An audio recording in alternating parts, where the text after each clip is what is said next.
ಭೂಮಿಯಲ್ಲಿ ಬದುಕೋದಕ್ಕಾಗಲ್ಲ ಅಂತ DK ಶಿವಕುಮಾರ್ಗೆ HDK ಡಿಚ್ಚಿ ಕೊಟ್ಟಿದ್ದಾರೆ.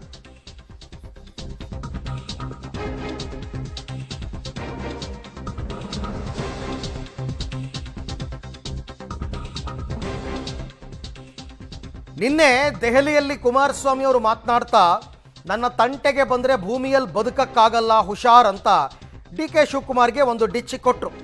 ನನ್ನ ಹತ್ರ ಆ ಮೆಟೀರಿಯಲ್ಗಳು ಬರ್ತಿವೆ ಎಚ್ಚರಿಕೆ ಅಂತ ಕೊಟ್ಟಿದ್ದಾರೆ. ಕುಮಾರಸ್ವಾಮಿಯ ಆ ಪೊಲಿಟಿಕಲ್ ಬಾಂಬ್ನ ಅಸಲಿಯತ್ತು ಏನು? ಡಿಕೆಶಿಗೆ ಡಿಚ್ಚಿ ಕೊಟ್ಟಿದ್ದ ಅಥವಾ ಎಚ್ಡಿಕೆ ಬಳಿ ಅಸಲಿ ದಾಖಲೆಗಳೇನಾದರೂ ಇದೆಯಾ? ನನ್ನ ಹತ್ರ ಆ ರೀತಿ ಮೆಟೀರಿಯಲ್ಗಳು ಬರ್ತಾ ಇದೆ. ಯಾವ ಮೆಟೀರಿಯಲ್ಲು?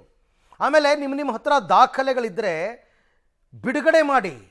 ಡಿ ಕೆ ಶಿವಕುಮಾರ್ ಯಾವಾಗಲೂ ಕಾಮನ್ ಆಗಿ ಒಂದು ಡೈಲಾಗ್ ಹೇಳ್ತಾರೆ, ಅದನ್ನು ಆಮೇಲೆ ಮಾತಾಡ್ತೀನಿ, ಈಗ ಮಾತಾಡಲ್ಲ. ಆಮೇಲೆ ಅನ್ನೋದು ಬರೋದೇ ಇಲ್ಲ, ಯಾವತ್ತೂ ಬಂದಿಲ್ಲ. ಇವರು ಜೈಲಿಂದ ಬಂದಾಗಿಂದ ಹಿಡಿದು ಇಲ್ಲಿ ತನಕ ಈಗ ಟೈಮಲ್ಲ, ಅದಕ್ಕೆ ಟೈಮ್ ಬರುತ್ತೆ ನಾನು ಮಾತಾಡ್ತೀನಿ, ಟೈಮ್ ಬರುತ್ತೆ ನಾನು ಮಾತಾಡ್ತೀನಿ.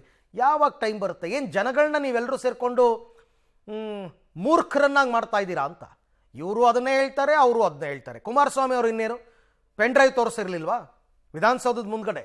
ಪೆನ್ ಡ್ರೈವ್ ಇದೆ, ಬಿಟ್ಬಿಡ್ತೀನಿ. ಆ ಪೆನ್ ಡ್ರೈವ್ ಬಿಡಲೇ ಇಲ್ಲ ಇಲ್ಲಿ ತನಕ. ಈಗ ನೋಡಿದ್ರೆ ನನ್ನ ಹತ್ರ ಮೆಟೀರಿಯಲ್ಗಳು ಬರ್ತಾ ಇದೆ, ಅದನ್ನು ಬಿಡ್ತೀನಿ ಅಂತ ಹೇಳ್ತಾರೆ. ನಿಮ್ಮ ಹತ್ರ ಅದು ಯಾವ ಮೆಟೀರಿಯಲ್ ಬರ್ತಾ ಇದೆಯೋ, ಡಿ ಕೆ ಶಿವಕುಮಾರ್ ಹತ್ರ ಅದು ಏನು ಸರ್ಕಿದೆಯೋ, ಅದೇನಿದೆ ಬಿಡಿ, ಗೊತ್ತಾಗಲಿ ರಾಜ್ಯದ ಜನಕ್ಕೆ. ಒಬ್ಬರಾದ್ಮೇಲೊಬ್ರು ಬರೀ ಈ ಥರನೇ ಮಾತಾಡ್ಕೊಂಡು ಹೋಗೋದು, ಜನ ಇದನ್ನು ಕೇಳಿಸ್ಕೊಂಡು ಮಜಾ ತಗೊಳ್ಳೋದು. ಇನ್ನು ಇವತ್ತು ಮೈಸೂರಿನಲ್ಲಿ ಒಂದು ಸಮಾರೋಪ ಸಮಾವೇಶ ನಡೀತಾ ಇದೆ, ಪಾದಯಾತ್ರೆಯದ್ದು. ಇದಾದ ಬಳಿಕ ಆ ಮೆಟೀರಿಯಲ್ ಬಿಡ್ತೀನಿ ಅಂತ. ಆ ಮೆಟೀರಿಯಲ್ ಯಾವುದು ಅಂತಕ್ಕಂಥದ್ದು ಯಾರಿಗೂ ಗೊತ್ತಿಲ್ಲ, ಭಗವಂತನಿಗೆ ಗೊತ್ತು ಅಥವಾ ಕುಮಾರಸ್ವಾಮಿಗೆ ಗೊತ್ತು. ಮೆಟೀರಿಯಲ್ ಬಿಡ್ತಾರಂತ.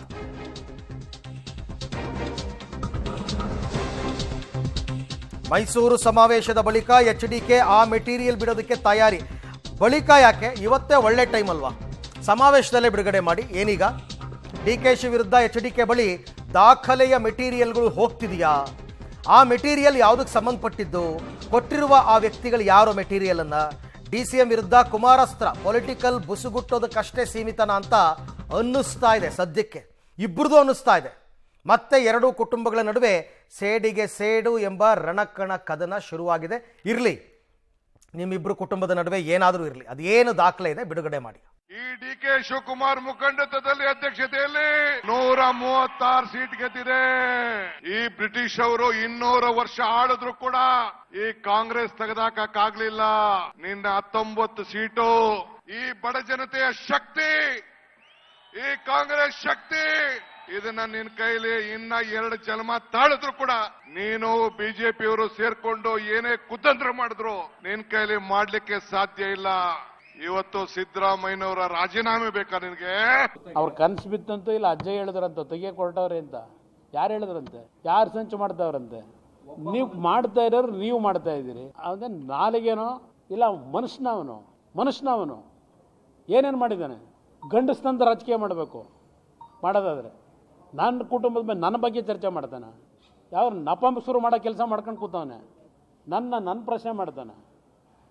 ಜನ ಬೆಳೆಸೋದು ನನ್ನ ಮಗನಾಗಲಿ ಇನ್ನೊಬ್ಬ ಮಗನಾಗಲಿ ಜನ ತೀರ್ಮಾನ ಮಾಡ್ತಾರೆ. ನಾನು ಮಾಡೋಕ್ಕಾಗತ್ತಾ? ಪ್ರಜಾಪ್ರಭುತ್ವ ವ್ಯವಸ್ಥೆ ಇದು, ಯಾರ ಅಪ್ಪರ ಆಸ್ತಿ ಅಲ್ಲ ಇದು.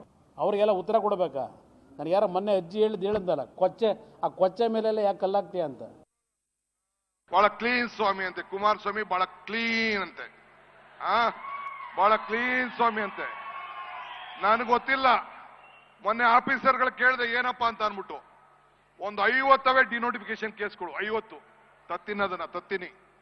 ತತ್ತಿನೇ ಅಣ್ಣ, ತತ್ತಿನೇ ಈಗ ಬೇಡ. ಯಾರು ಹೇಳ್ತಾ ಇದ್ರು ಟಿವಿಲಿ, ಎಲ್ಲ ದೊಡ್ಡ ಗವರ್ನರ್ಗೂ ಬರ್ದವ್ರಂತೆ ಲೋಕಾಯುಕ್ತದವರು. ಅವೆಲ್ಲ ಆಮೇಲೆ ಚರ್ಚೆ ಮಾಡ್ತೀನಿ, ಈಗೆಲ್ಲ ಚರ್ಚೆ ಮಾಡ್ತೀನಿ. ಡಿನೋಟಿಫಿಕೇಶನ್ ಅಂತ ಕುಮಾರಸ್ವಾಮಿ ಯಾರು? ನನ್ನ ಮೇಲೆ ಯಾರು ತಂದು ಕೊಟ್ಟವ್ರೆ? ಎಲ್ಲಿದೆ?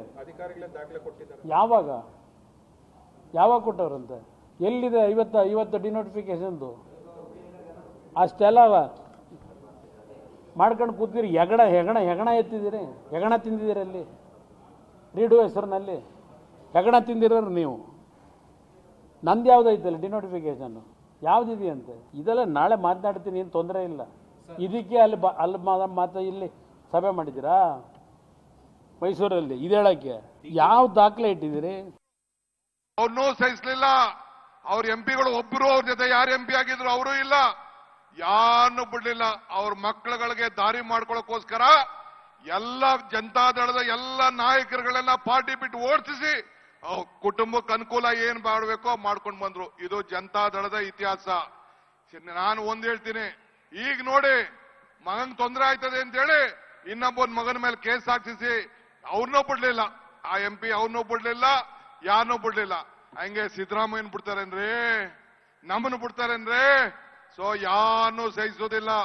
ಮೊದಲು ನೆಟ್ಟಿ ಬದುಕದ್ ಕಲೀರಿ, ಕೆಡಕಿದ್ರೆ ಹುಷಾರು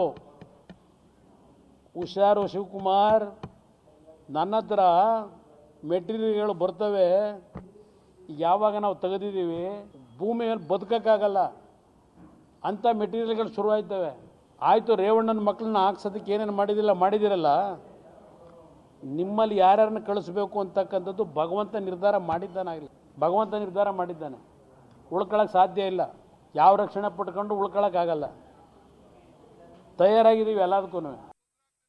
ಈ ಎಲ್ಲ ವಿಚಾರಕ್ಕೆ ಸಂಬಂಧಪಟ್ಟಂತೆ ಮತ್ತಷ್ಟು ಮಾಹಿತಿ ನನ್ನ ಕೊಲೀಗ್ ಮಸೂದ್ ಅವರಿಂದ ಪಡೆಯೋಣ. ಮಸೂದ್, ಡಿ ಕೆ ಶಿವಕುಮಾರ್ ಜೈಲಿಂದ ಬಂದಾಗಿಂದಲೂ ಒಂದು ಡೈಲಾಗ್ ಹೇಳ್ತಾರೆ, ಮುಂದೆ ಮಾತಾಡ್ತೀನಿ, ಈಗ ಮಾತಾಡಲ್ಲ, ಅದಕ್ಕೆ ಟೈಮ್ ಬರುತ್ತೆ, ಈಗ ಮಾತಾಡಲ್ಲ ಅಂತಾರೆ. ಕುಮಾರಸ್ವಾಮಿ ಅವ್ರು ಕೇಳಿದ್ರೆ ನನ್ನ ಹತ್ರ ಇರೋ ಮೆಟೀರಿಯಲ್ ಬಿಚ್ಚಿಟ್ರೆ ಭೂಮಿ ಮೇಲೆ ಬದುಕಕ್ಕಾಗಲ್ಲ, ಅವರು ಮಾತಾಡಲ್ಲ, ಇವರು ಮೆಟೀರಿಯಲ್ ಬಿಚ್ಚಿಡಲ್ಲ. ಇಷ್ಟಕ್ಕೆ ಸೀಮಿತವಾಗ್ತಿದೆಯಾ ಇವರಿಬ್ಬರು ಟಾಕ್ ವಾರ್ ಅಂತ? ಅರವಿಂದ್, ಈಗಾಗಲೇ ಬಿಜೆಪಿ ಜೆಡಿಎಸ್ನವರ ಪಾದಯಾತ್ರೆ ಮತ್ತು ಕಾಂಗ್ರೆಸ್ನ ಜನಾಂದೋಲನ ಸಮಾವೇಶ ಈ ಎರಡೂ ಸಂದರ್ಭಗಳಲ್ಲೂ ಕೂಡ ಪರಸ್ಪರ ಒಂದಷ್ಟು ಆರೋಪ ದಾಳಗಳನ್ನು ಪ್ರಯೋಗ ಮಾಡಿದ್ದಾರೆ. ಈಗ ಡಿ ಕೆ ಶಿವರು HDK ವಿರುದ್ಧ ಅವರ ಅವಧಿಯಲ್ಲಿ ಒಂದು ರೀತಿಯಲ್ಲಿ ಡಿನೋಟಿಫಿಕೇಶನ್ ಮಾಡಿದ್ದು, ಅಕ್ರಮವಾಗಿ ಗಣಿಗಾರಿಕೆಗೆ ಅನುಮತಿ ಕೊಟ್ಟಿರುವಂಥದ್ದು, ಅವರ ಕುಟುಂಬದ ಮತ್ತು ದೇವೇಗೌಡ ಕುಟುಂಬದ ಅಕ್ರಮ ಆಸ್ತಿಗಳು, ಈ ಒಂದು ಬಾಣಗಳನ್ನು ಪ್ರಯೋಗ ಮಾಡಿದರೆ, ಕುಮಾರಸ್ವಾಮಿ ಅವರು ಇದೇ ಪಾದಯಾತ್ರೆ ಸಂದರ್ಭದಲ್ಲಿ ಭೂ ಕಬಳಿಕೆ ದಾಳವನ್ನು ಡಿ ಕೆ ಶಿ ವಿರುದ್ಧ ಪ್ರಯೋಗ ಮಾಡಿರುವಂಥದ್ದು. ಇದಲ್ಲದೆ ಮತ್ತೇನಿದೆ ಅನ್ನುವಂತಹ ಕುತೂಹಲ ಕೂಡ ಈಗ ಮೂಡಿರುವಂಥದ್ದು. ಅದು ಕುಮಾರಸ್ವಾಮಿ ಅವರ ಹೇಳಿಕೆ ನಂತರ ಒಂದಷ್ಟು ಮೆಟೀರಿಯಲ್ಗಳು ಸರ್ಕಾರದಿಂದಲೇ ಬರ್ತಾ ಇದ್ದಾವೆ ಅನ್ನುವಂತಹ ಒಂದು ಆರೋಪವನ್ನು ಮಾಡಿದ್ದಾರೆ. ಇನ್ನಷ್ಟು ಮೆಟೀರಿಯಲ್ಗಳು ನಿನ್ನ ವಿರುದ್ಧ ನನ್ನ ಹತ್ರ ಬರ್ತಾ ಇದ್ದಾವೆ ಅನ್ನುವಂತಹ ಆರೋಪ ಕುಮಾರಸ್ವಾಮಿ ಅವರ ಆರೋಪ. ಇದು ಬಹಳ ಕುತೂಹಲವಾಗಿ ರಾಜಕೀಯವಾಗಿ ಗಮನ ಸೆಳೆದಿರುವಂಥದ್ದು.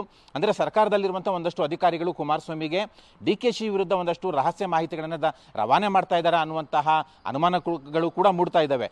ಇದೇ ವಿಚಾರವನ್ನ ಪಾದಯಾತ್ರೆ ಸಂದರ್ಭದಲ್ಲೂ ಕೂಡ ಕುಮಾರಸ್ವಾಮಿ ಅವರು ಪ್ರಸ್ತಾಪ ಮಾಡಿದರು. ಒಂದಷ್ಟು ಅಧಿಕಾರಿಗಳು ನನ್ನ ಪರ ಇದ್ದಾರೆ, ಎಲ್ಲವನ್ನು ಕೂಡ ಮಾಹಿತಿ ಕೊಡ್ತಾ ಇದ್ದಾರೆ ಅಧಿಕಾರಿಗಳು ಅನ್ನುವಂತಹ ಒಂದು ಸುಳಿವನ್ನು ಕೂಡ ಕೊಟ್ಟಿದ್ರು. ಈಗ ನೀನು ಭೂಮಿ ಮೇಲೆ ಬದುಕಕ್ಕಾಗಲ್ಲ, ಆ ಥರದ ಮೆಟೀರಿಯಲ್ಗಳು ನನ್ನ ಹತ್ರ ಬರ್ತಾ ಇದ್ದೇವೆ ಅನ್ನುವಂಥ ಆರೋಪ ಮಾಡ್ತಿರೋ ಹಿನ್ನೆಲೆಯಲ್ಲಿ ಆ ಮೆಟೀರಿಯಲ್ಗಳು ಏನು, ಯಾವಾಗ ಬಿಡುಗಡೆ ಮಾಡ್ತಾರೆ ಅನ್ನುವಂತಹ ಕುತೂಹಲ ಮೂಡಿರುವಂಥದ್ದು. ಪಾದಯಾತ್ರೆನೂ ಮುಗೀತು, ಇವತ್ತು ಕ್ಲೈಮ್ಯಾಕ್ಸು, ಅವರ ಜನಾಂದೋಲನ ಸಮಾವೇಶ ಕೂಡ ಮುಗೀತು. ಲೋಕಸಭೆ ನಂತರ ಪರಸ್ಪರ ಆರೋಪ ಪ್ರತ್ಯಾರೋಪ ಮಾಡ್ತಾ ಇದ್ದಾರೆ. ಆದರೂ ಕೂಡ ಅವರ ನೀನಾ ನಾನಾವಾರು ಕ್ಲೈಮ್ಯಾಕ್ಸ್ ಹಂತಕ್ಕೆ ಬಂದಿಲ್ಲ, ಇನ್ನೂ ಕೂಡ ತಾರ್ಕಿಕ ಅಂತ್ಯಕ್ಕೆ ಬಂದು ಮುಟ್ಟಿಲ್ಲ. DKಶಿ ಹೇಳ್ತಾರೆ, ಅಕ್ರಮ ನೀನೇನು ಮಾಡಿದೆ ಅದೆಲ್ಲ ಪಟ್ಟಿ ರಿಲೀಸ್ ಮಾಡ್ತೀನಿ ಅಂತ ಹೇಳಿದ್ದಾರೆ. ಇನ್ನೂವರೆಗೆ ಪಟ್ಟಿ ರಿಲೀಸ್ ಮಾಡಿಲ್ಲ, ಭಾಷಣಕ್ಕೆ ಮಾತ್ರ ಅವರ ಆರೋಪಗಳು ಸೀಮಿತ ಆಗಿದ್ದಾವೆ. ಕುಮಾರಸ್ವಾಮಿ ಅವರು ಕೂಡ ಅಧಿವೇಶನ ಸಮಯದಲ್ಲಿ ಪೆನ್ ಡ್ರೈವ್ ಪ್ರದರ್ಶನ ಮಾಡಿದ್ರು, ಇನ್ನೂ ಅವರಿಗೆ ಆ ಪೆನ್ ಡ್ರೈವ್ನಲ್ಲಿ ಏನಿದೆ ಅನ್ನೋದು ಕೂಡ ಬಹಿರಂಗಪಡಿಸಲಿಲ್ಲ, ಪೆನ್ ಡ್ರೈವ್ ಕೂಡ ರಿಲೀಸ್ ಮಾಡಲಿಲ್ಲ. ಈಗ ಮತ್ತೆ DKಶಿ ವಿರುದ್ಧ ಆರೋಪ ಮಾಡ್ತಾ ಇದ್ದಾರೆ, ಮೆಟೀರಿಯಲ್ಗಳು ಬರ್ತಾ ಇದ್ದಾವೆ, ಅದನ್ನು ಕೂಡ ರಿಲೀಸ್ ಮಾಡ್ತೀನಿ ಅಂತ ಹೇಳ್ತಿದ್ದಾರೆ. ಯಾವಾಗ, ಯಾವ ವೇದಿಕೆಯಲ್ಲಿ, ಇವ್ಯಾವುದಕ್ಕೂ ಕೂಡ ಉತ್ತರಗಳು ಸಿಗ್ತಾ ಇಲ್ಲ. ಸದ್ಯಕ್ಕೆ ಆರೋಪ ಪ್ರತ್ಯಾರೋಪಗಳು ಹಾಗೆ ಮುಂದುವರಿತಾ ಇದ್ದಾವೆ. ಯಾವಾಗ ತಾರ್ಕಿಕ ಅಂತ್ಯ ಕಾಣ್ತೇವೆ ಅನ್ನುವಂತಹ ಕುತೂಹಲಕ್ಕೆ ಅವರಿಬ್ಬರೇ ಉತ್ತರ ಕೊಡಬೇಕಾಗುತ್ತೆ. Arvind, okay Masood, thank you ತಮ್ಮ ಎಲ್ಲ ಮಾಹಿತಿಗೆ. ಇದನ್ನು ರಾಜ್ಯದ ಜನ ಕೇಳಬೇಕು, ನಾಯಕರುಗಳು ಸಿಕ್ಕಿದಾಗ. ಅವಾಗಿಂದ ಹೇಳ್ತಿದ್ದೀರಲ್ಲ ಸರ್, ಅದು ಏನಿದೆ ಬಿಡುಗಡೆ ಮಾಡಿ. ಡಿ ಕೆ ಶಿವಕುಮಾರ್ ಆದರೂ ಆಗ್ಬೋದು, ಕುಮಾರಸ್ವಾಮಿ ಅವರಾದರೂ ಆಗ್ಬೋದು, ಯಾರೂ ಅದಕ್ಕೆ ಸಿದ್ಧ ಇಲ್ಲ, ಬರೀ ಮಾತಾಡ್ತಾರೆ.